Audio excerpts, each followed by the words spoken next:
Thank you, Mr. Chairman. Good afternoon, Secretary Wetzel, Chairman Tuttle, and good to see you both. I would really like to have a more thorough discussion on SCI Greensburg, but unfortunately, DGS just got the information I requested a few weeks ago. I got it delivered to my office this morning at 10:30. So hopefully sometime in the future we could have a more hearty, thorough discussion on that and reconcile our differences. With that being said, I do have a couple brief questions in that regard. Okay.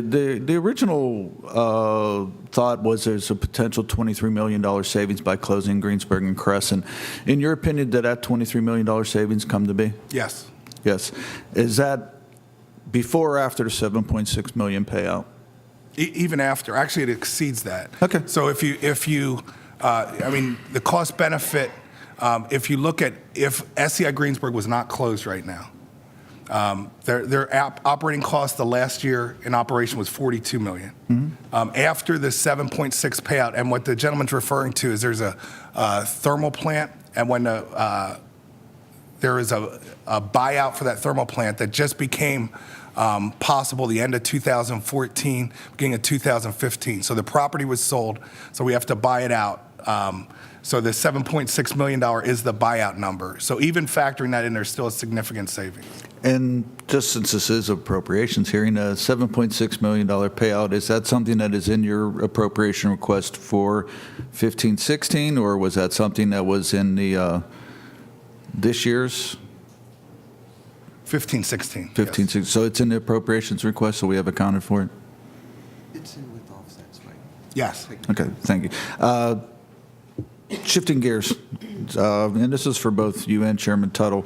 I know there's quite a few different programs that you guys utilize as far as dealing with recidivism, as well as helping inmates assimilate back into society, and all the various programs. Do you have any type of performance measurements that you utilize? And secondarily, have you ever heard of Pew MacArthur Results First initiative, which is utilized by a lot of other states? And I'd love to hear your input on that. Yeah, so actually in Pittsburgh last year, with their group of all nonprofits together. I was there. Okay, yeah.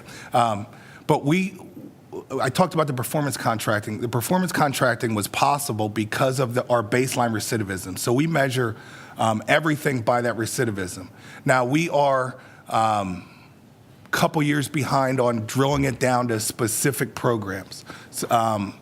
So can I tell you what the performance outcomes of XYZ vocational program is? Not today, but that's definitely the direction we're working in. But I'm very familiar with the performance measures, and we're far along for corrections nationally, but we're not far along on getting to where we need to be. And the Results First initiative for Pew, is that something that either you or Chairman Tuttle would be interested in?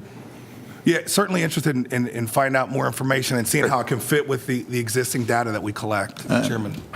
Yeah, we have very robust performance measures that we could talk the rest of the hearing about, but I know you don't want to do that. But some of those you have in the handout. But just to give you an example of one of the things we do, and this kind of piggybacks on Mary Jo's question there from a minute ago, we have specialized agents that run job fairs, cognitive groups, those sorts of things.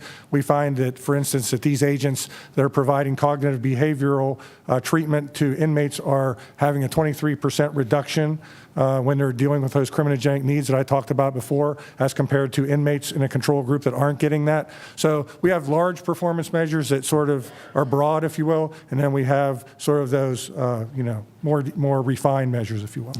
And thank you, and looking forward to getting together with you in the future. All right, thank you. Mr. Chairman.